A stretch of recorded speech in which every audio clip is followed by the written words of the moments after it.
shines on me, the only living boy in New York, the only living boy in New York.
In the line.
with me, Miss Private, and we'll sail around the world.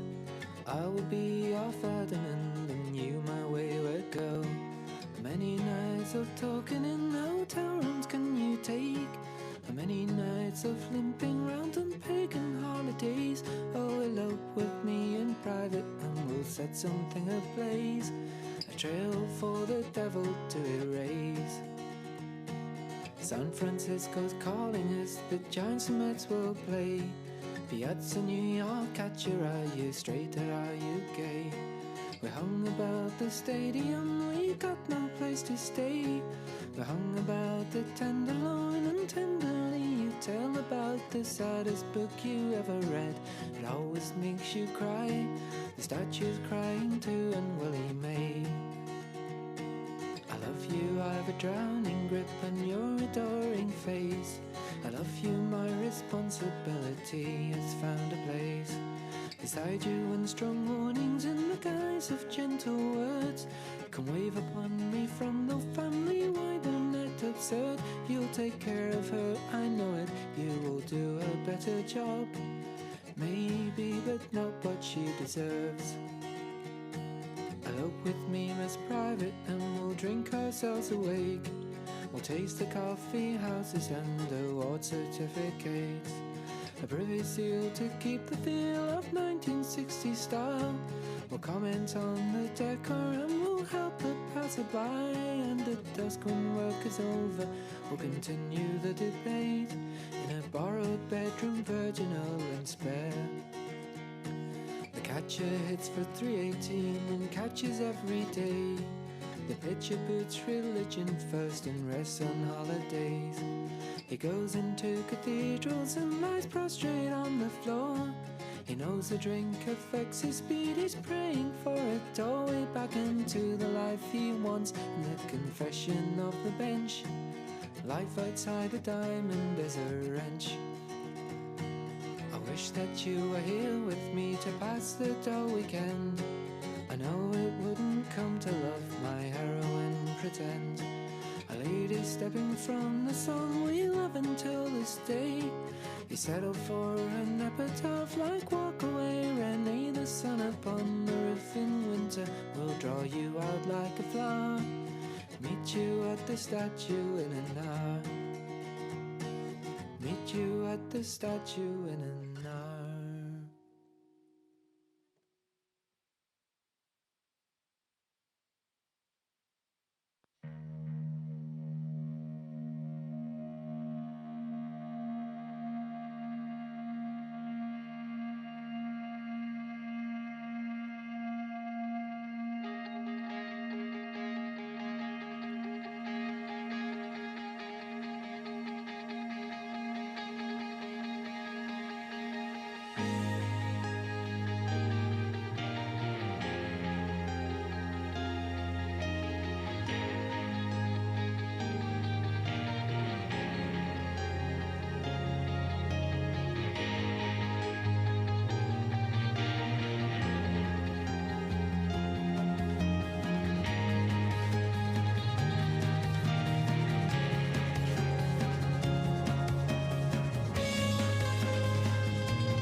The less you find out as you go. I knew much more then than I do now. Neon heart day glow eyes, the city lit by fireflies. They're advertising in the skies for people like us. And I miss you when you're not around.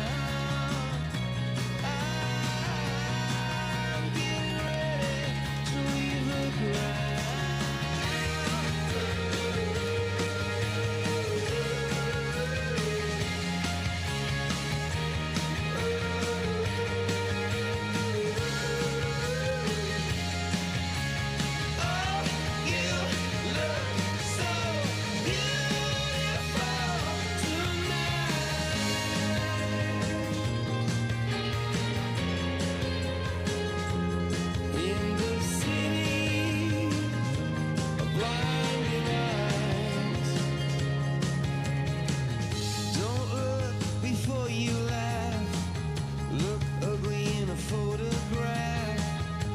flash bulbs, purple irises the camera can't see.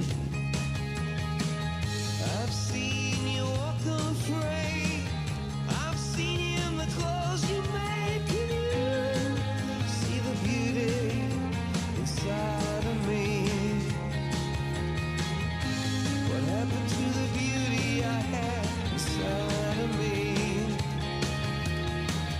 And I miss you when you're not around. I'm getting ready to leave the ground.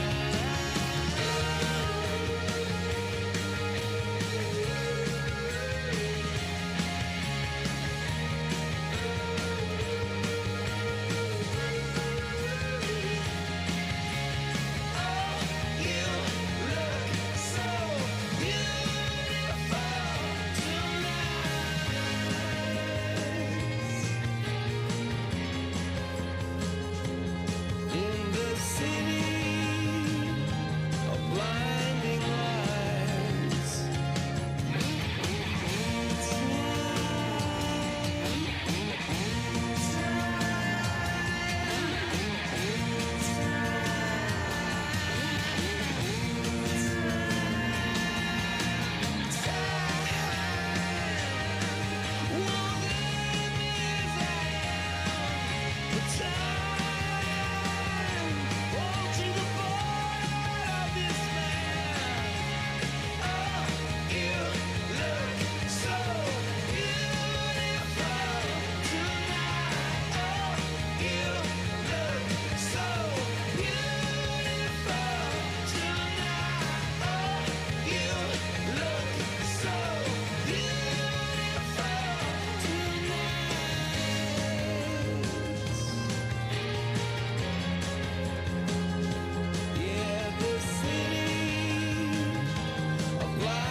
Everybody,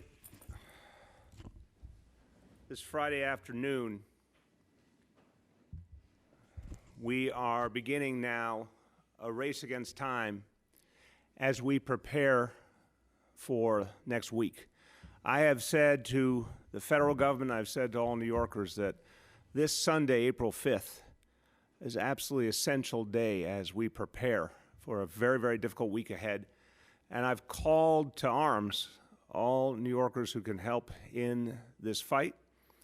And I've asked our federal government to recognize, and I've told them this now over the last 2 weeks, that this was going to be an essential moment where we had to be supported and prepared for a really difficult battle ahead. We have to think about all of the pieces that we need to get through this important, challenging moment in the history of this city. And I want everyone to understand that it's not just one thing that we need at this point. We have to pull together all the pieces if we're going to save every life that we can save. We need the supplies. We've talked so much about that, the equipment, the PPEs, all the things that we need to get through this fight. We need more than ever the personnel, the people, the doctors, the nurses, all of the medical personnel that will help us through this fight. We need the beds, the hospital capacity, and we're going to be building it in every conceivable location to get us through. I'm going to go over with you the details so that everyone understands what New York City is up against, what it's going to take.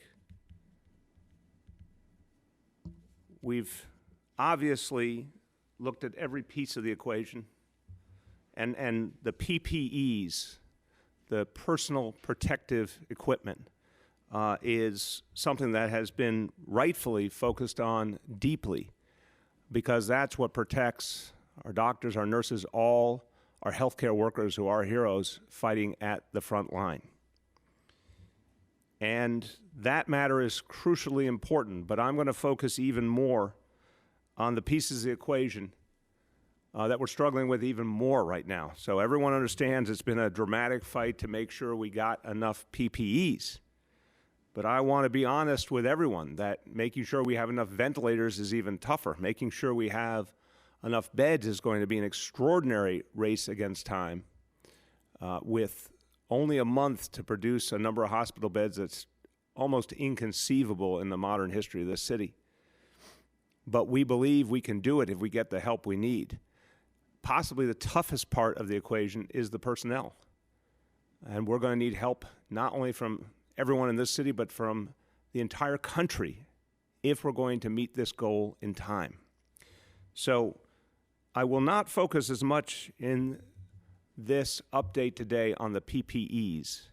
They're vitally important, but we're even having a tougher time with the other pieces of the equation. I want to lay that out in specificity. I will say, and I always try and give thanks when people help us. I'll be critical when we don't get help, and I'll be thankful when we get it. And later on, I'm going to go over a number of organizations and people who have stepped forward. But I want to give a special thanks to the president and to Jared Kushner. They told me yesterday that they would get 200,000 N95 masks to our public hospital system, the part of our healthcare system that has been bearing the brunt in places like Elmhurst Hospital and Lincoln Hospital, Bellevue, Queens Hospital. All these places have really been the tip of the spear. And I was on a call with the president and Jared Kushner yesterday. They said they would produce these things immediately, and lo and behold, Dr. Mitch Katz sent me a photo a couple hours ago that they had been delivered to health and hospitals. So that's going to really help us get through a lot of the month of April, and I'm very thankful for that. Now, what are we up against now? Well, here are the numbers. We said from the beginning we would need 15,000 ventilators to get through this crisis. Basically, think about April and May. That's the right way to still think about this. To get through April and May, to get through the worst of it, to save every life that can be saved, we will need 15,000 total ventilators, 15,000 more than we started the month of March with. We have gotten some ventilators in, but right now we're struggling to have enough for next week. We will need approximately 45,000 new medical personnel over that which we started the month with, and I'll go over those details with you as well. We will need 85,000 hospital beds beyond the 20,000 we started March with. And again, I will go over those details with you. We had a presentation from Dr. Katz about that, so you've had a lot of that before. The ventilators, why are they so crucial? Because, as you'll hear from our doctors, and I want to keep emphasizing this, just think about the person in your life who you love. Could be a grandparent, an aunt and uncle, a mother, a father, a brother, a sister. Think about that person, a spouse, that person who needs that ventilator right then to live. Doctors do not have the luxury if someone's gotten to a point where they cannot breathe without a ventilator. The doctor can't say, the nurse can't say, hey, could you hold on for a few hours while we try and find one? You know, could you come back tomorrow? They can't say that. When a medical professional needs that ventilator, they need it right that moment. So the ventilators, to me, are one of the clearest examples of life and death. If we're going to save every single life we can save, we must have the ventilators we need exactly where we need them, when we need them. What do we need for next week? A minimum of 2,500 to 3,000 ventilators. Now, we will update these numbers every single day. And let us all pray that we start to see better news and we start to need less than projected. But we have to plan on the very toughest assumptions. 2,500 to 3,000 ventilators more than what we have right now. That is a part of that overall 15,000 I mentioned. Now, you'll ask the obvious question, where could we get them? Well, the federal government is the single most important source. We have only an approximation, and let me hasten to say the federal government has to cover the needs of the entire nation. I do understand that. I've had this conversation with the president, the FEMA administrator, the military leadership. I understand the entire nation has to be served, but I also understand we are the epicenter of this crisis. Still about a quarter of the cases in this entire country are right here in New York City. And we are the tip of the spear, and everyone I talk to in Washington acknowledges it. We're about to hit a huge surge in these coming days. They all know it. There's not a single leader in Washington, whether in healthcare, FEMA, military, White House, no one denies that we are bearing the brunt and it's going to hit in the next few days.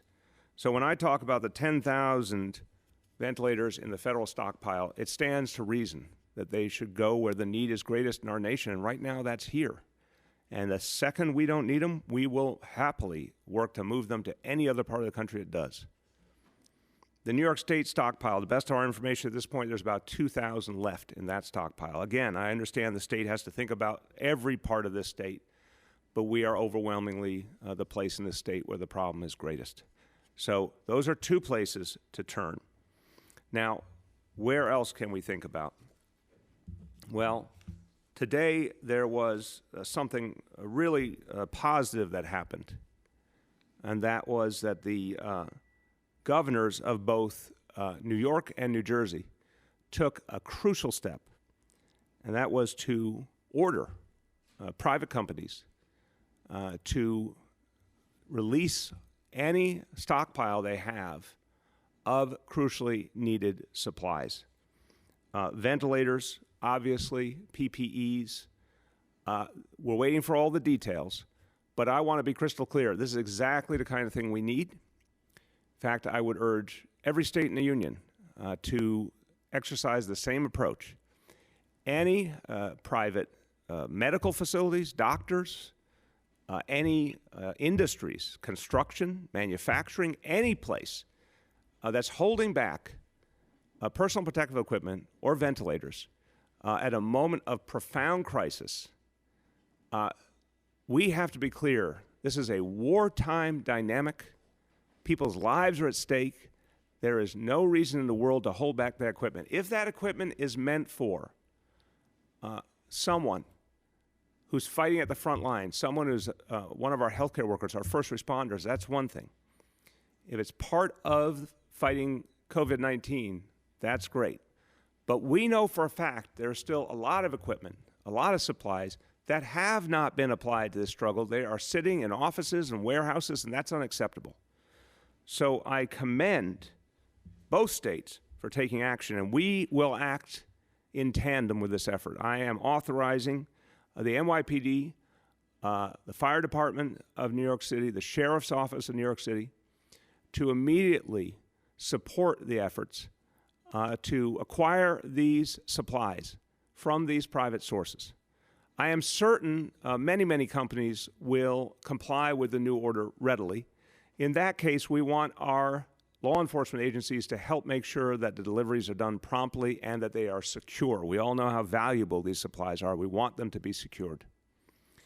But in the event that any private organization, any company, any individual attempts to resist this new instruction from the state and does not provide those crucial life-saving supplies and equipment, then I'm authorizing the NYPD, the Sheriff's Office, the FDNY, to use their law enforcement capacity to make sure that those items are turned over immediately and brought immediately to where the need is greatest in our hospital system.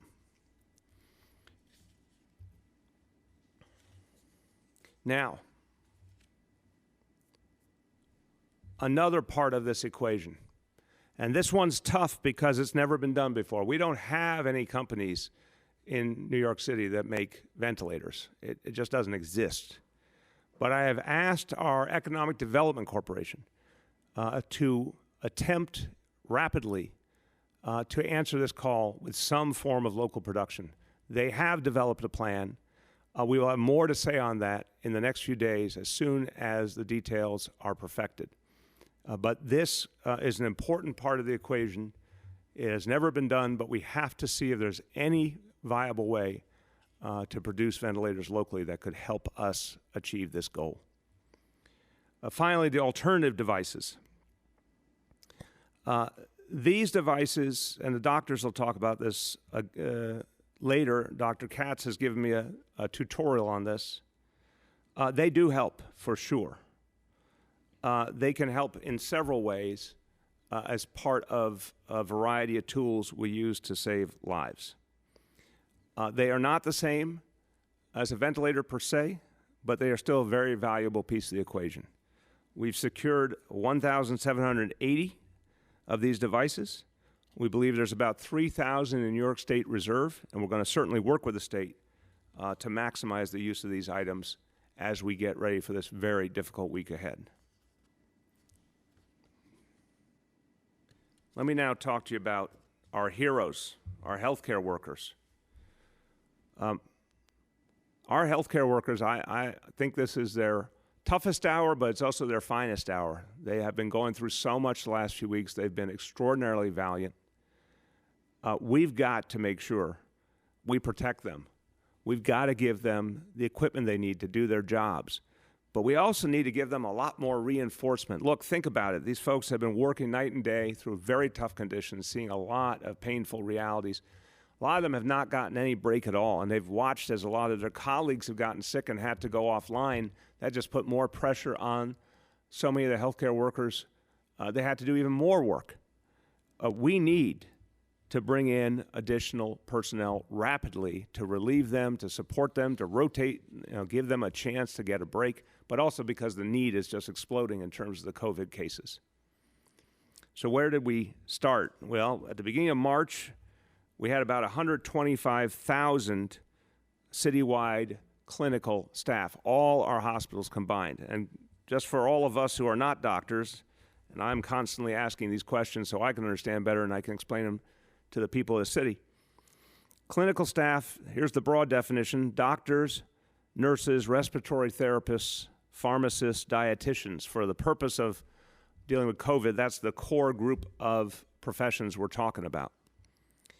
So, again, at the beginning of March, about 125,000 folks in our hospitals, all our hospitals, public, private, every kind, from those categories of professionals.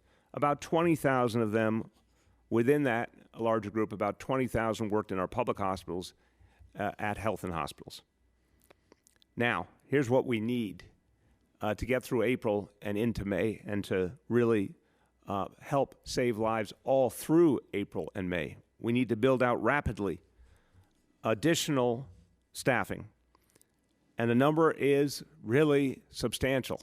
And it will tell you just how tough this fight's going to be. We will need an additional 45,000 clinical staff.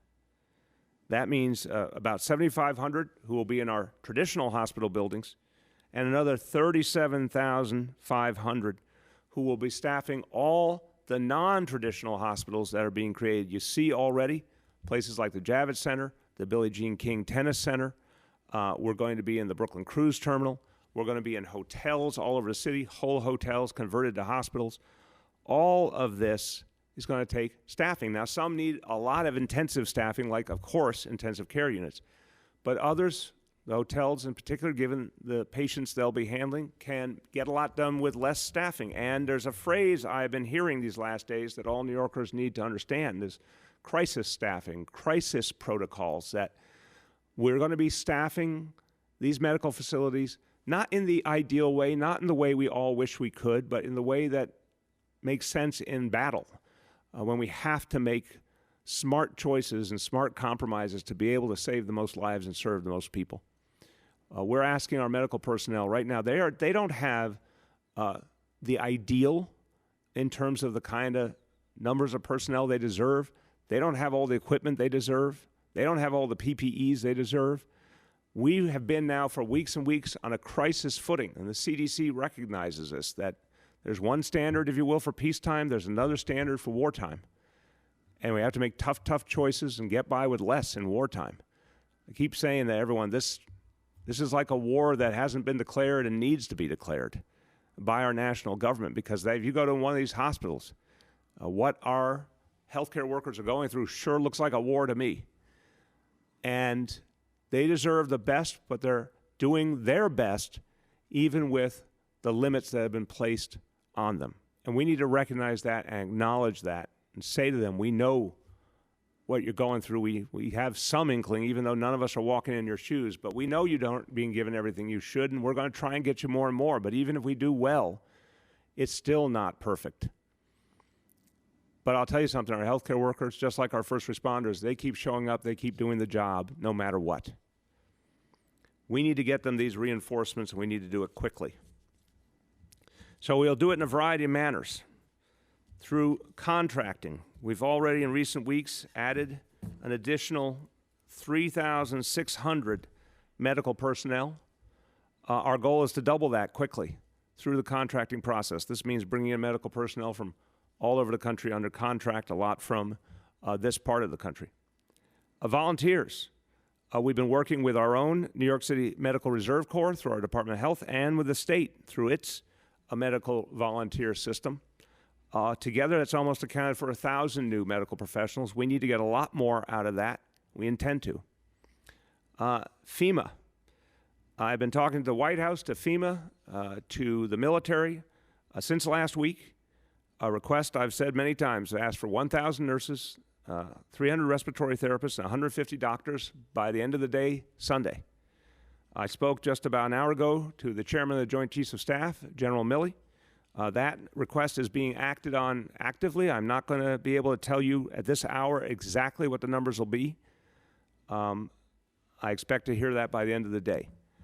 My message to all, to FEMA and everyone, is we thank them for all they've done, and we need more, and I need as much as possible that this request be fulfilled in total by Sunday.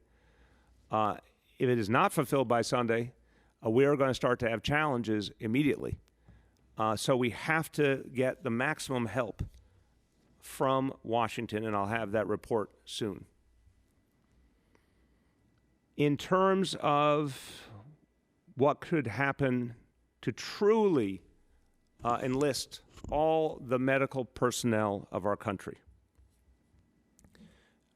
Look, we are going to do everything the old-fashioned way, if you will, the volunteer recruitment efforts. You're going to see an alert go out shortly asking for all medical personnel in New York City to volunteer, to sign up. And I want to emphasize, when we say volunteer, they will be paid for their time. I don't want anyone to get the wrong impression. We're asking them to break away from whatever else they're doing. Sign up now. Join this effort. So that alert will go out on top of all the other efforts to pull together volunteer medical personnel. But I want people to understand this is not what will get us through this crisis here in New York City, nor any place else in the country. Again, we're in the middle of a war against an invisible enemy. Look, if another country were attacking the United States of America, if I told you that a country was attacking the United States of America, attacking our largest city, and simultaneously attacking Florida, attacking Louisiana, attacking Michigan, and that thousands of Americans had died, and I said to you, do you think the military would be called up to fight that enemy? I know you'd say yes. It would be so obvious, and they would have been called up a long time ago, in fact. We're dealing with an enemy that is killing thousands of our fellow Americans, and a lot of people are dying who don't need to die, who should not die, if the right medical help and equipment were there for them. Well, you cannot say every state for themselves, every city for themselves. That's not America. America is a place where we look out for each other. When there's a disaster somewhere in America, everyone goes from all over the country to help. Whether it was Katrina in New Orleans or Harvey in Houston or all the horrible hurricanes that have hit Florida, or even when we experienced Sandy or even more, 9/11, people came from all over the country to help. Right now we have these wonderful ambulance ambulance paramedics and EMTs are here from around the country to help. It's an American belief that we go to help. But usually what happens is a disaster hits one place or a few places and the whole rest of the country responds. This is something very different. We have to wake up to the reality we're facing. This is a war with many, many fronts. And we cannot ask each city to try and somehow improvise while dealing with the greatest healthcare crisis in a century. We cannot ask each state to just go it alone when the only possible way of getting through this is with the full support of our federal government, our military, and the medical community of our entire country. Right now, there are doctors and nurses and other medical professionals all over the country going about their normal lives, and they're doing good work. But a lot of them could be freed up in a crisis to help save lives. And the lives to be saved are right here in New York City. So I have called for today something unprecedented, a national enlistment effort, a national effort to bring all available medical personnel into the fight against the coronavirus, wherever that fight is raging the most, to recruit doctors, nurses, and medical professionals from all over the country, send them rapidly where they are needed most, and then move them rapidly to the next biggest problem, the next biggest challenge. And what we will do, and I know every other city and state will do the same, is we will then offer our personnel to go to the next front to help as well. That's the only way we're going to get through the months ahead. It's never been done, but we know what it looks like because this country's been through war, and we know who could organize it, and that's our military, because they've done it before. Our military has the ability to put together a national structure to mobilize these medical personnel and ensure they get where they need to go rapidly and to make sure the priorities are right. But our military have not been brought into this fight in anywhere near the way they could be. And let's be clear about that. I'm really thankful that the USNS Comfort is here. I'm really thankful for all the members of our military are here in the city helping us, but they are few in number compared to the might of the American military. When you think about our standing military, our reserves, right now there's a very small presence in New York City. It should be a huge presence. Right now, the tens of thousands of medical personnel who are part of our military and our reserves, they have not been called up to action across the board. It's time for the commander-in-chief to give the order. If we're fighting a war, let's act like we're fighting a war. Right now, there's a peacetime approach in Washington, and that won't cut it. So I'm urging the president to do something that no president has had to do in our modern history, to create an enlistment effort for our medical personnel, civilians all over the country, and to ensure that our military medical personnel are not left on their bases but are brought to the front. That's what our military does. That's what they believe in, going where they can save the most American lives. Well, we need them now.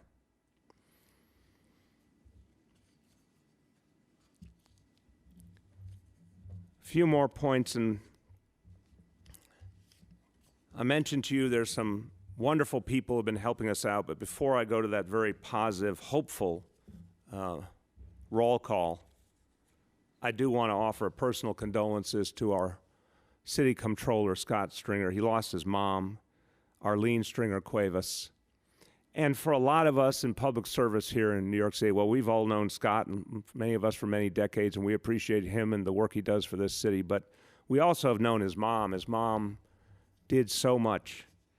A trailblazer in public life in this city, New York City council member, a woman who often was one of the first women in the roles she played, someone who served in our city government, in social services, did so much to help others, raised a great son and a great family.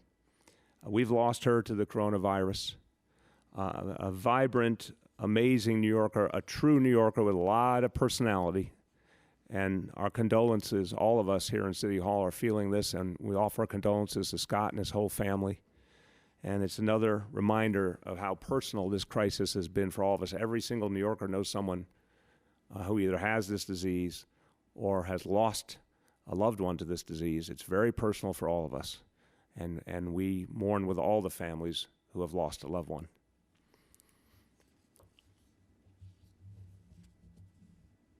I told you that, again, in the midst of the challenge, we keep being inspired by the generosity and the good works of so many people. This gives you a lot of hope. When, again, I keep calling that roll of heroes when the Comfort steamed into our harbor, when we saw the amazing efforts of the Army Corps engineers at the Javits Center, when we saw those ambulances arrive from all over the nation. All of that is giving us hope. All of that is helping us fight back. But there's a lot of companies and organizations, even foreign nations, who are stepping up to help New York City in our hour of need. I'm just going to say it quickly, just to give you the sheer magnitude. I want to thank Facebook, 25,000 face masks, 48,000 pairs of gloves. The UN mission right here in the city of the nation of Qatar, 60,000 surgical masks. Natissus, 70,000 respirators and surgical masks. The Met, 33,000 gloves, great New York City institution. The municipality of Shanghai, and obviously China has gone through so much, now they're helping us, 20,000 surgical masks right here from New York City. New York Road Runners, that sponsors our wonderful marathon, 20,000 pairs of gloves. Rudin Management, 10,000 pairs of gloves. 1 million masks. Wonderful organization has sent us 1,000 respirators. Ford has sent 50,000 face shields, and they were made by Ford and delivered, and that's fantastic. American Express, 36,000 N95 masks. Louis Vuitton, 21,000 N95 masks. I mean, this really adds up. And it shows you that even when we look at daunting numbers and daunting challenges, look at how many people are stepping up and helping. And each one of those helps us. And think about all the healthcare workers, everyone who's going to be protected because of these generous donations. I want to thank all of them, and there's some more. And these are not supplies and PPEs. These are other types of things. Discovery has put up public service announcements. They did this as a contribution to the effort to make sure that our young people will get food they need for free. We've gotten some donations to our schools. Rihanna, her Clara Lionel Foundation, has helped our public schools and our kids in their hour of need. Goldman Sachs, the same. Uber has provided $750,000 in free rides to healthcare workers and first responders. Uber Eats, $250,000 in food codes. And one that I'll end on, and it's one I'm very, very personally appreciative of. Obviously, you've heard how deeply I feel we need to get healthcare workers from all over the country to help us. And I think our military are going to play, I hope, a very crucial role. But you know what? It's also great to see civilian airlines stepping up. So thank you, a profound thanks to JetBlue, which is our hometown airline here in New York City, based here. But thanks to JetBlue, thanks to United, they're providing flights for free to medical workers who volunteered to come here and serve. And that really, really helps us out. So all of that, even against this tough, tough backdrop, all of that is good news. And I want to remind everyone, we need help from anyone and everyone, every kind. And if you want to help New York City, please call this number, 833-NYC-0040. Or you can go online, nyc.gov/helpnow. And I'll only finish before I say a few words in Spanish, then we'll go to your questions from the media. I talk to New Yorkers all day long who are fighting this fight. Their resolve is unbelievable. It is, there's a power in the people of this city, a strength. I'm seeing it every day. I do not see people running. I do not see people letting the legitimate fear overcome them. I see people standing and fighting. That's who we are as New Yorkers, and that's what we're going to do. And all we ask is that our nation stand by us to the fullest. Few words in Spanish. Nuestros médicos, enfermeras y trabajadores de salud están haciendo una labor heroica todos los días. Necesitamos más de ellos en primera línea. Y el gobierno federal debería alistar a todos los médicos y enfermeros privados que pueda. Cada uno de ellos ayudará a salvar vidas, tanto en la ciudad de Nueva York como en todo el país. With that, we welcome questions from our media colleagues. And please tell me name and outlet. Hi, all. Just a reminder, we have Dr. Barbeau and Dr. Katz here in person and Commissioner Criswell on the phone. With that, I will start with Josh from ABC 7. Hi, Mr. Mayor. How are you? Can you hear me? Yeah, Josh, how you doing? I'm well. How are you doing? Good, man. I'm curious. Jared Kushner yesterday at the podium made the comment about the federal stockpile being, quote, ours, and that it's not really, it's there to support the states, but doesn't belong to the states. And in the context of that, today, the Patriots are driving through the city in a big branded tractor trailer with 300,000 masks, I think N95. They're dropping them off at the Javits Center. That is, if I'm not mistaken, completely supplied by the federal government with federal healthcare workers. And I'm wondering if those masks, for which they're taking a lot of credit for delivering to New York, should instead be sent to health and hospitals or some other facility in New York. Josh, your general thoughts on yeah, Josh, let's just keep the line open so I can get clarity. Josh, I just want to make sure we're speaking the same language here. I talked to Jared Kushner yesterday, and that particular shipment, that there was a real focus on our public hospitals. I know Jared talked to Dr. Katz to get clear about the need and the agreement that 200,000 N95 masks would play a crucial role protecting our healthcare workers at health and hospitals, and we received that. We're very, very grateful. But I'm not clear about what you're talking about specifically, so just clarify.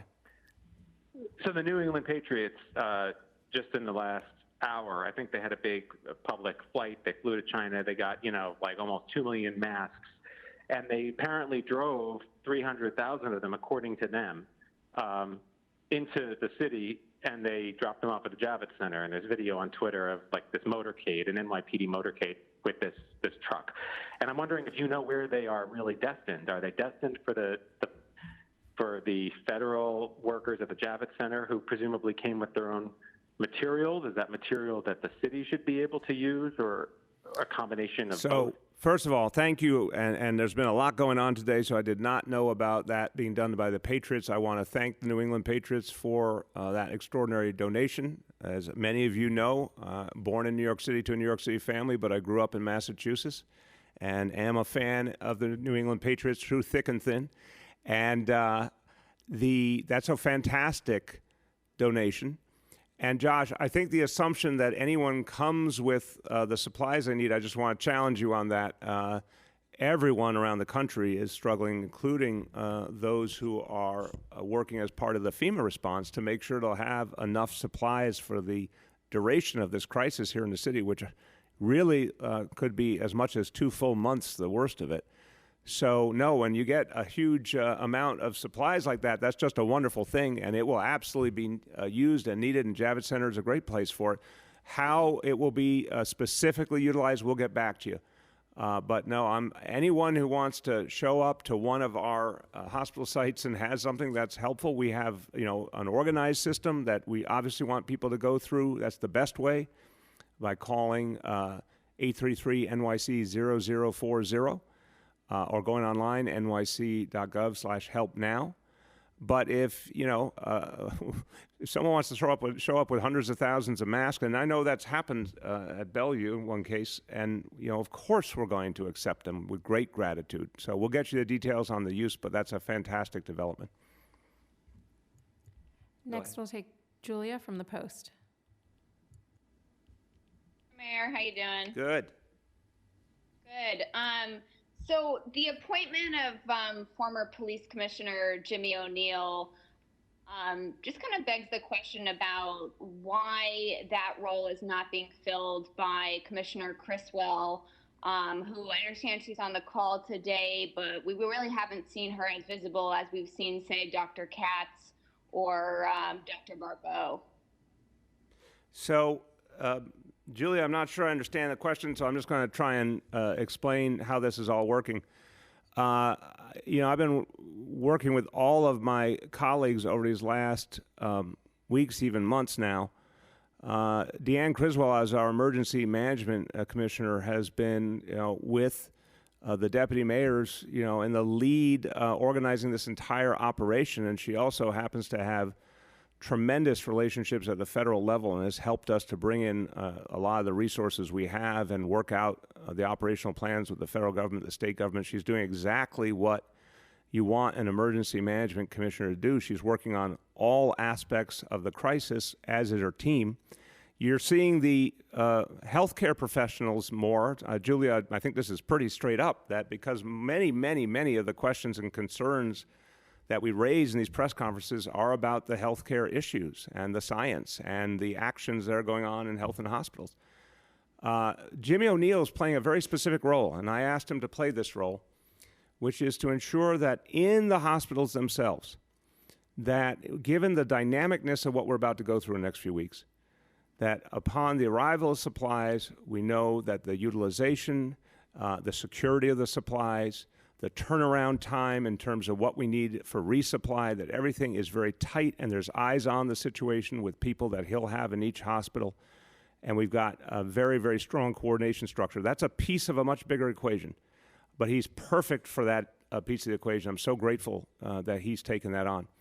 But Deanne is one of the people who is one of the conductors of the whole orchestra. And I want to thank her for the extraordinary job she's doing.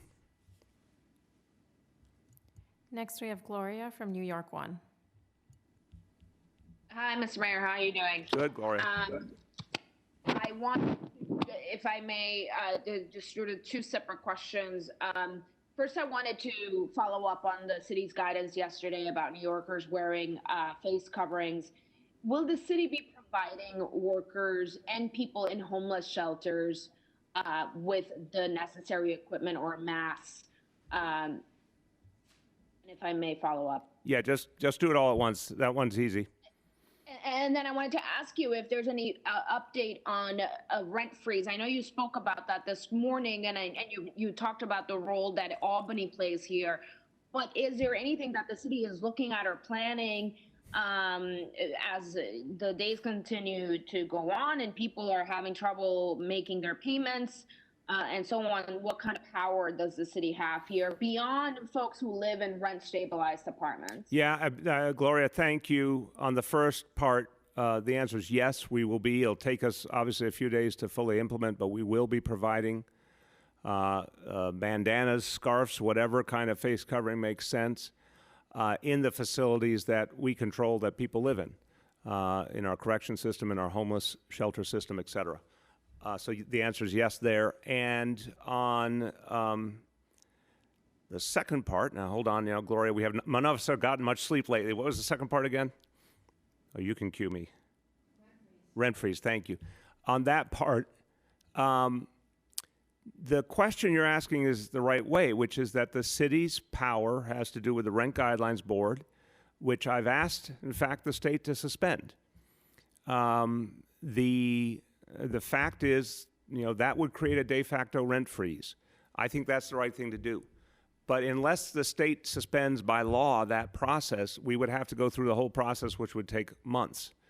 So that's something we could do immediately with state support. The other thing we've done is through the power of the city, obviously anyone who was threatened with eviction originally, we were going to provide free lawyers for in this crisis. But then the reality, a very good reality in a sad backdrop, is we got wave after wave of agreement from the real estate community, from the court system, from the state, that there would not be any evictions. Now, that's for a time-limited reality, and we all have to make sure that no eviction policy continues as long as it needs to, and that's something we'll be watching and acting on very closely. But the bigger answer to your question, Gloria, is it is overwhelmingly the state's legal domain to act on things like potential some kind of rent moratorium beyond just the rent-stabilized apartments. That's 2 million plus people, but there's obviously a lot more people who are not rent-stabilized. And I really like the proposal that says, for those renters who need, it's not everyone, some people do have enough money to afford the rent, but for those who need to pay the rent and can't, let them use their security deposits and then have some kind of repayment plan, installment plan or something. That also, though, requires state action. So we're very clear as we go through this. There's certain things that only the state can do. There's certain things only the federal government can do. But we've been very clear about what we think the state can and should do immediately. I know they just got through their budget in the last 24 hours, a lot going on in Albany, but I hope this will soon be something that will be acted on. Next, we have Yoav from the city. Hi, Mr. Mayor. I just wanted to ask about the 45,000 medical staffers we're trying to recruit to come help us out. I'm just wondering if you're going to be able to guarantee that they're going to have enough PPE to keep them safe rather than rationing, because they're going to want to go back to wherever they're from when this is over and take care of their neighbors, obviously. So how are you going to keep them safe given the city's PPE shortages? Yoav, it's a very fair question, and I don't mean this in any way to be disrespectful. I really don't. It's a peacetime question, and this is not peacetime anymore. It really isn't. It just isn't. People are dying, and they need to be saved. And one thing I've learned about people in the healthcare field, like my colleagues here, is they don't think the same way a lot of everyday people do. Everyday people, of course, have to think about all day, you know, their immediate family and protecting their health and well-being, and certainly we want every healthcare worker protected. But I have to tell you, there's a selflessness, there's a heroism to healthcare workers, to first responders. We don't want them taking any chance they should not take, but I need you to understand what I hear all the time is that they understand, they don't like it. Now, who would like that there's dangers lurking? But they're doing it because it's what they believe is the right thing to do. So we will be honest with people about what we have and what we don't have. When you say, will we have to be rationing? Yeah, we're already rationing, for God's sakes. I've been very honest that we don't have enough ventilators for next week. We have most of the PPEs we need for next week. We're still trying to round out that supply and make sure we will have absolutely everything we need for next week. And as you add more and more healthcare workers, you'll need more and more protective equipment. Look, I want to believe, Yoav, that time is a little bit on our side in the sense of there's production now happening everywhere. I mean, you know, you saw those face shields being made in Brooklyn. All sorts of production is happening all over the country trying to help us in other areas. You know, we've gone all over the country, all over the world, contracting to get stuff in. It is coming in. So I think there'll be a regular resupply. Will it be perfect? I'm sure it won't be. Will we have to ration? Absolutely, because we're doing it now, and we're absolutely going to have to keep doing it. And I think the doctors should speak to this, but the healthcare professionals will make their choices. If some ever feel it's not appropriate, that's something we will respect if they've come here to help us. But I think what you're going to see is the vast majority of people who signed up for that profession intended to save lives, and they didn't think it was going to be easy, nor did they even think it was always going to be safe, but they did it because they're that kind of human beings. They're just that good. Dr. Katz, you want to jump in first? Mr. Mayor, I can assure you Health and Hospital is full of heroic doctors and nurses, pharmacists and other healthcare workers who are doing their very best. We're definitely not in a best case scenario when it comes to protective equipment, but we have enough to keep people as safe as we possibly can. You want to add, Doctor? Sure, and what I'll add to what both of you have said that I agree completely with is the fact that, as the mayor said, we're not in peacetime, we're in wartime, which means that we have to let go of that throwaway culture that we've had previously and to really think about what we use, why we use it, and how we use it. And the guidance that we have put in place is to preserve the life of and extend the life of PPE, always keeping in mind the safety of our frontline workers. And so I think that's important to note here as well. Thank you, Doctor. Go ahead. Next, we have Joe Anuta from Politico. Joe? Mr. Mayor, can you hear me? Yeah, Joe. I was wondering if you could give us a little more detail about what types of private businesses you think might have ventilators, PPE, that potentially, if they don't want to voluntarily give it up, the NYC will go take. Sort of how do you find these people and who are they? And do you have an estimate of how much they have? Joe, first of all, the categories. We know a lot of the construction industry uses PPEs, especially various types of masks. Clearly, a lot has changed in that industry just in the last few days. I want to emphasize, I think there's a lot of people in a lot of industries who will come forward readily, but we need them to feel urgency. We need these supplies immediately. And I think it's like everything else in human life. There'll be a whole lot of people who do the right thing. There'll be a whole lot of people who follow the directive and just want to help their fellow New Yorker. There'll be some who aren't acting quickly enough. There'll be others who, try to resist. That always happens. Some people will be more motivated by greed than they will by helping others. So the construction industry, for sure, there's different types of manufacturing that require people to have protective masks and other gear. Obviously, there's elements of the private healthcare sector that are dormant now, either entirely dormant. For example, I think it's fair to say about something like cosmetic surgery, or much more limited than they normally would be. So we need to get all that in. And what I'm trying to say is, and again, I agree with Governor Cuomo, Governor Murphy. They did the right thing. I think it should be absolutely for every industry, not just healthcare, every industry that has them now. In a wartime mentality, whatever people are doing, they should just give the supplies they have up right now so they can get to the front, they can get to those who need them. And once we have them, and I can't give you an exact estimate. I can tell you it will all help, and I think it's going to be substantial. But when we know the supplies are available, I'm also clear, and this gets back to the role that I've mentioned with Jimmy O'Neill, we want the supply chain to be very secure. So if people have supplies, we want to make sure that the NYPD, FDNY, Sheriff's Office are making sure those supplies are getting where they need to go, working with the state directive. And anyone who is not complying then will use the power of our enforcement agencies to make sure they do. Because this is about protecting human lives. I mean, this is an emergency. So we'll have more knowledge of sort of the sheer impact soon, but I have no doubt it's going to be a very helpful amount. Next, we have Henry from Bloomberg. Hello, Mr. Mayor. How are you doing? Good, Henry. How you doing? I'm doing well. I wanted to ask you about the status of EMS workers who are really upset that they're making salaries as low as $16 an hour while they're risking their lives in situations that you've already described as heroic. And reading their letters, or the letter of their president, Orion Barzilay, the morale of this workforce is in jeopardy.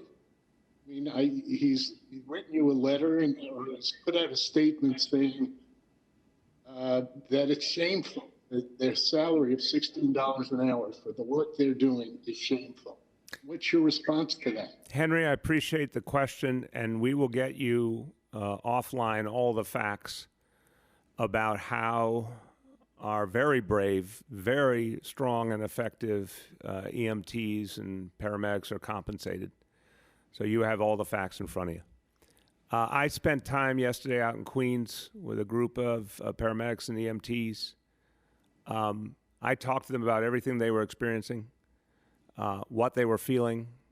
I talked to them about, how their spirits were after everything they were going through. And I'll tell you something, they were absolutely resolute. They were proud of the job they were doing. They were certain that EMS and all the FDNY would handle this challenge.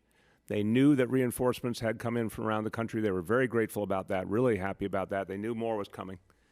There was not a hint of anything but a total devotion to the work and understanding this was a moment where their city needed them. And I believe that's the pervasive view in this incredibly noble workforce. We're going to work with that union going forward. Always, the door is always open. That's the simplest way I can say it. We're always going to have the conversation about ways we can support the workforce. But the big issues that are being raised now, those are long-term issues that can't be decided in the middle of a crisis. We're happy to talk about them when the crisis is over. But anything we can do right now, support the workforce that I can do, I'm looking to, and obviously making sure, and this was something Deanne Criswell worked very hard on getting those ambulances here from around the country. Now, 500 more EMTs and paramedics is a big deal. That's a big addition to the team, and that's a lot of her handiwork with FEMA, and we thank FEMA. That's real direct support. And we're doing a number of other things with health and hospitals to take a lot of those 911 calls away in the sense of peeling off the calls that really are people looking for medical advice. People are scared, people looking for guidance who really don't need an EMT or a paramedic to show up. Every time we can lighten the load of our EMTs and paramedics, we're answering that point of how we can support them. So we're going to keep doing that. My door will always be open to talking about what we can do for them now, and then when the crisis is over, we can talk about the future. Next, we have Jeff Mays from the New York Times. Hey, Mr. Mayor, quick question about the volunteers. Is the city able to use any of the 85,000 people who've already signed up to help the medical professionals? Are they insufficient or unqualified? Is there any reason you're calling for an additional 45,000 volunteers? Jeff, right now we've had lots of people sign up, but still, as you saw from the numbers I outlined earlier, still relatively few have turned into actual placements in our hospitals where the need is greatest. Look, you're going to have people sign up who really, really want to help, but some of them, because of their professional experience or background, or maybe their own health reality, some of them will not be the kind of folks you could put in an ICU, for example, or an emergency department. But we're going to need them in different ways, and we're going to welcome everyone that we have a immediate role for. So we're going to keep working that list for sure. Like any other list of people who come forward, some will work, some won't. But, that's going to be a big part of the equation. But we know right now with the numbers we're talking about and the speed that we have to achieve this, and this is unprecedented. I think we've all acclimated to a crisis, but we're still not really, really seeing what's happening, which is why I keep trying to say it's wartime. To talk about, we are trying to add on top of the 20,000 hospital beds that were the normal reality in New York City for decades, we're now saying we're going to put 65,000 more on top of that in the month of April. That is a staggering endeavor. And then they all have to be staffed, and it has to be consistent throughout April and May. And in the meantime, we're losing a lot of healthcare workers to the disease for a period of time. And some of them have worked themselves to the bone, and they need a break. So the numbers represent an incredibly dynamic situation. We need those people. We need them exactly when we need them. We need exactly the capacity and experience. And that's part of why I've had the conversations with the White House and with the military about the power of bringing in the military medical professionals, first of all, a lot of whom literally have battlefield experience. And we need them. I really value the comfort. I value Javits Center. I value all these pieces. But what I have asked for directly to the President, to the Defense Secretary, to the Chairman of the Joint Chiefs of Staff is people go right into the ICUs and emergency departments, starting with our public hospitals. That request I put out, the 1,000 nurses, 150 doctors, 300 respiratory therapists, is all for our health and hospitals, those 11 hospitals. So we need that, but I don't believe we'll be able to make all the pieces come together as quickly as they need to and sustain ourselves through the thick of this crisis without that deeper national structure for bringing in civilian medical personnel as well. The only way we can guarantee it with this magnitude and knowing that people will be going down the whole way, that you're going to see people come in, they'll get sick, they'll be on the bench for a period of time before we get them back. We need a much bigger apparatus than could possibly be generated just locally. That's why I think the military needs to work, and the White House needs to create a civilian medical enlistment system immediately. Jeff, I just put an op-ed in your publication. It just came out in the last hour, stating the case for something we've never had before in this nation. But if we do that, then I could see us getting these numbers to actually align in real time. And again, when our crisis is over, then moving those folks on to where they're needed most. Next, we have Bridget from WNYC. Hey, Mr. Mayor. Hey, Bridget. I wanted to get an update on Rikers Island. and specifically reports that there have been 5 corrections officers who have died from COVID-19 and many more who are out sick. Do you have those numbers, and can you confirm that? And then also, when we talk about the face covering guidance that you issued yesterday, is that also going to apply to inmates and staff there? So, Bridget, on the first part, I talked about the other day when we were mourning the first correction officer to pass away.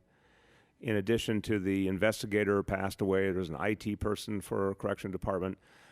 I don't have the latest update, and I care about every single one of our colleagues in public service we lost, but I don't have the latest update. We'll get that to you right after.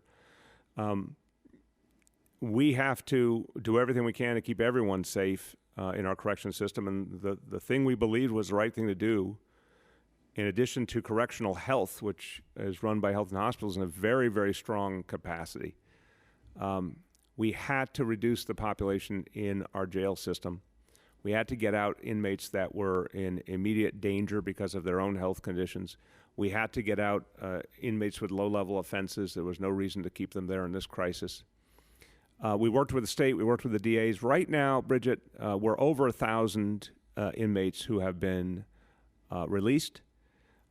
There are more coming. We'll get an update to you when we have that. But that means that the jail system now is well below 4,500 inmates. And if I'm doing my math right, I think that's right now. And that will keep declining, at least meaningfully. And that is one of the best things we can do to just create more space, more ability to distance, more ability to isolate when needed, fewer cases, fewer people, obviously, for correctional health to deal with. That's the strategy that we're using. Obviously, that'll help keep the personnel, the officers and other personnel safe as well. So that's what we've been doing. We're going to continue that. Next, we have Anna from the Daily News. Hi, Mr. Mayor. Hi, Anna. Hi. I'm wondering if you guys have any update on any delays in issuing death certificates, either for people who have COVID and have died, or for just run-of-the-mill deaths that the city sees all the time. And as a quick follow-up, have you guys hired any additional drivers to carry the bodies or transport bodies of those who have died? And, I've said previous questions about some of this reality. I'll give you broad stroke answers. It's just something I'm going to be very adamant about. I won't get into a lot of detail in these press conferences on that topic. I don't think it's helpful to the people of the city, but we will have the team, our City Hall team, get you detailed answers. The big strokes here, I can't answer the death certificate issue. I don't have those details. I can tell you we will hire whatever personnel we need to address this very painful reality. I can tell you that I've had extensive discussions with FEMA and the Department of Defense, and to the credit of both of them, they have sent in all the personnel and equipment that we asked for to help deal with this challenge. It's over 100 federal personnel, including military personnel, have come in with the equipment needed to help deal with this crisis on the mortuary side. We will have the ability to handle this, but to the question of the certificates and the timing, we'll get back to you on that.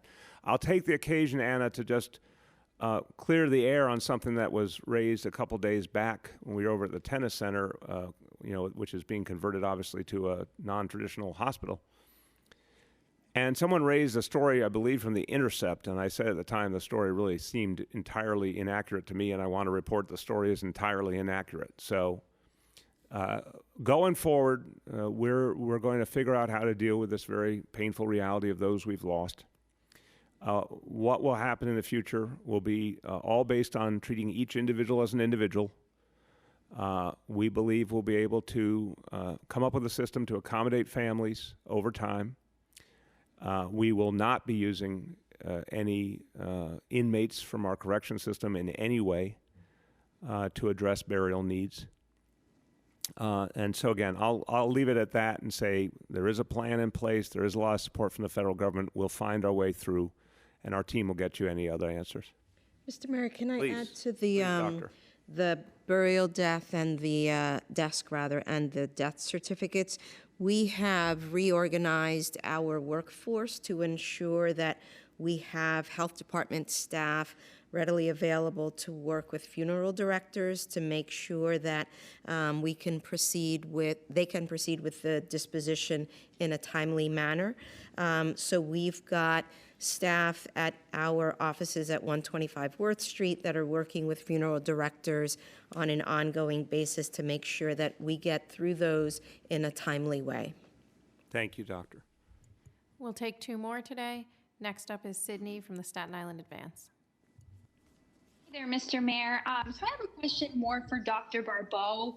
I talked to a number of people who tested positive for the coronavirus and they're recovering at home, but they feel like after they're sent home, they're not really given any guidance on what to do next. No calls from the health department checking in on them, not a lot of information on how long they're contagious for, no effort to retest people to know whether they're still contagious. And I feel like this lack of guidance is contributing to the virus spreading in the community. So first, I wanted to know what your response is, Dr. Barbeau. And second, is the city doing any contact tracing when somebody tests positive for COVID-19, or working with the state or the federal government on developing a COVID tracing app like that countries like Germany are moving forward with? And Doctor, you'll go through those answers, and then I have another update I want to give Sydney after that. You go ahead. Certainly. So in terms of the first part of the question, we have lots of patient information on our website that I encourage any New Yorker who has questions about their COVID-19 status. But the bottom line is that we have shared with New Yorkers that when we have widespread community transmission, we want people to stay home for at least 7 days since the onset of their symptoms, or 3 days after their fever has gone away, whichever is longer, and that after that period of time, they are free to go about their normal routine. And before we had directions on sheltering at home, that would mean going about their normal lives. So there is no special directions that are needed after someone recuperates from COVID-19, and it's an opportunity to remind folks that 80% of the individuals who do contract COVID-19 will have a mild course, and they will be able to self-treat at home with rest, fluids, and medications if they do develop a fever. With the other question, which I have also not been able to keep in my brain. Yeah, it's okay. We're all out at this point. Well, let's get Sydney up for that question again. But just to say before, Dr. Barbeau, could you explain, you mentioned the point about people can self-report their information. Oh. It might be good to just explain that a little more. Right, and so that's right, the contact tracing. So at this point in the outbreak, when we have every day in the high hundreds or the low thousands of people developing positive tests, and when we have probably that many more, if not more people who don't get tests, we are not doing contact tracing. It is not a good use of our resources. And yes, other countries are, based on where they are in what we call the epidemic curve, meaning they're early on enough in their epidemic curve, there are places that are still doing contact tracing as a way to do what we call containment. And if you'll recall, early on in the outbreak, we were working on containment. That was the whole investigation that was happening with the Rochester outbreak. That was what we were doing in the early part of this outbreak. Westchester, I think you said Rochester. Rochester, sorry, Westchester, thank you. But again, at this point, we are not in the containment phase of controlling the outbreak. We are in what's called the mitigation phase. And in the mitigation phase, when there is no proven treatment, when there is no vaccination, the most effective way to slow the spread of an outbreak is through social distancing. So that's where we are right now in telling New Yorkers to stay home.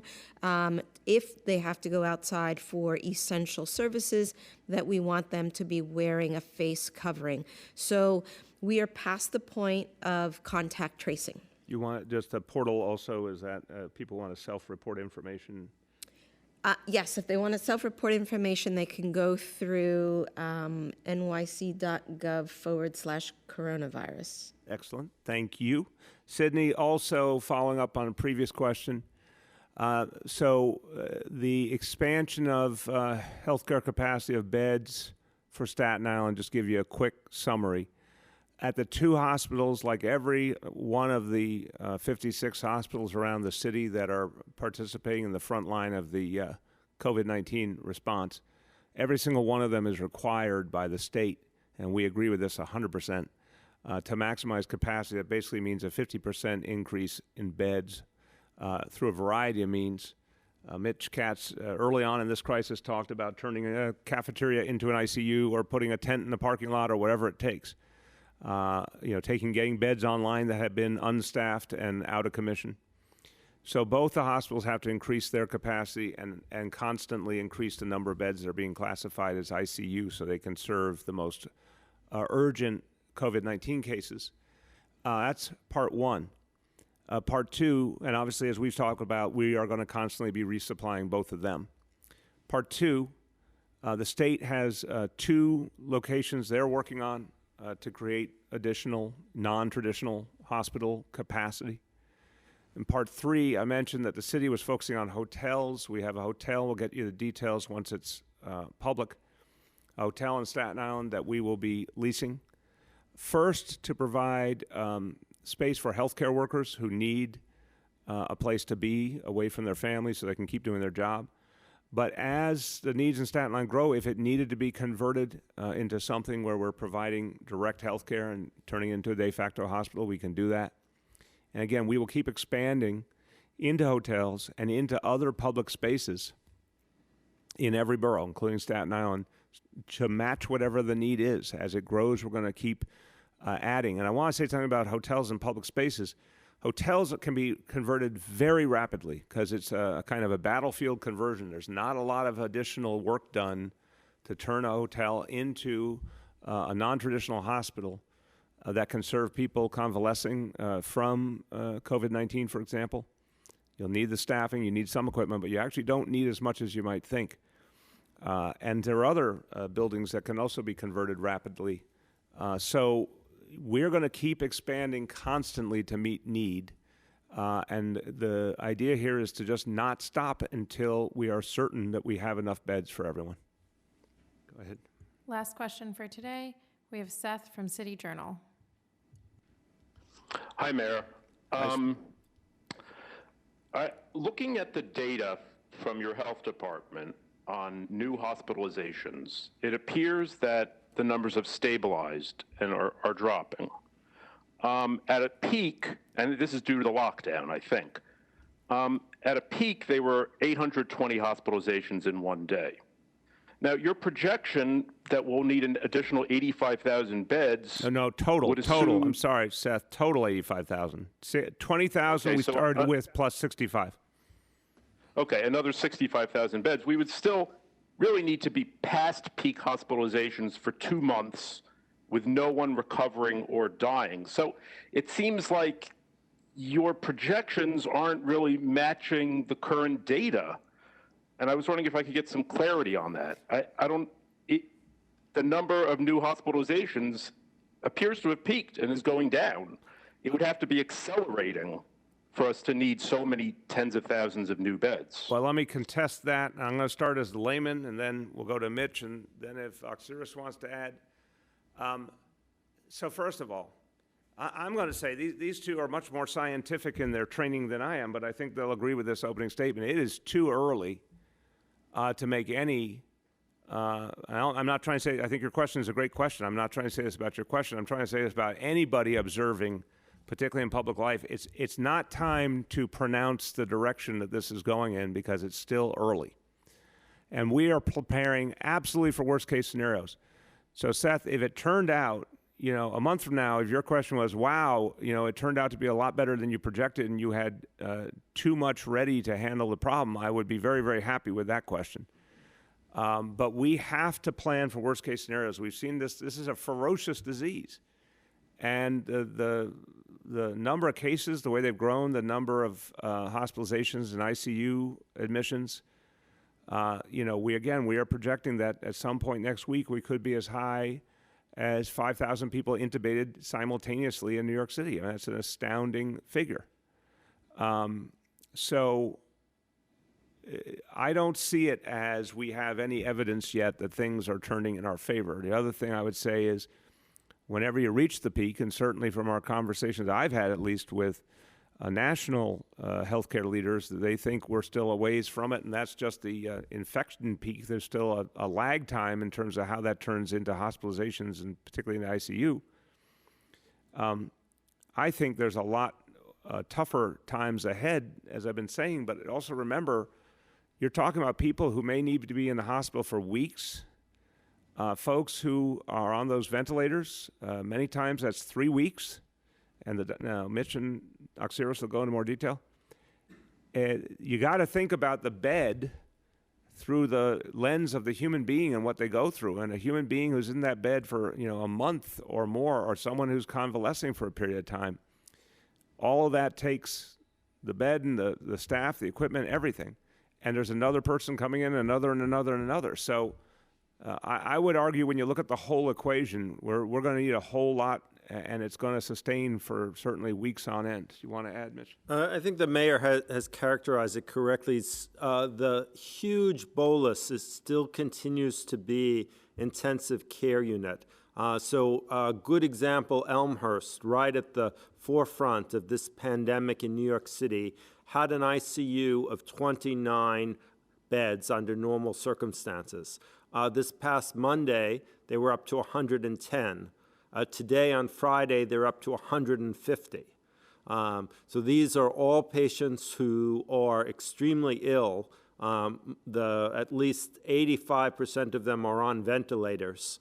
And the level of intensity of staff needed to care for somebody who's on a ventilator, often they are on also multiple medications by vein at the same time in order to maintain their blood pressure, requires an extreme amount of staffing. I think some of the overall census increases, as you were asking, I checked myself, and in health and hospitals for the last 3 days, we're higher each day than the day before.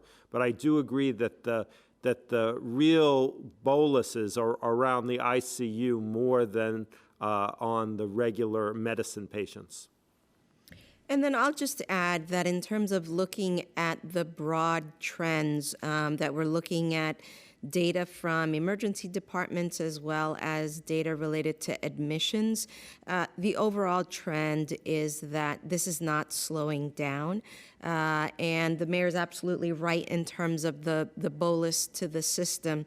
The other thing that I will say is that it's normal when you look at the upward trend to see a sawtooth pattern into that. And so I wouldn't make too much of a curve going down one day because we're on a trajectory for it to continue upwards. And obviously, look, everyone, the day that we can say, and there's a conversation all of us have quite frequently, the day that we are convinced the worst is behind us and things are going to truly consistently get better, we will be right here at City Hall telling you that for sure.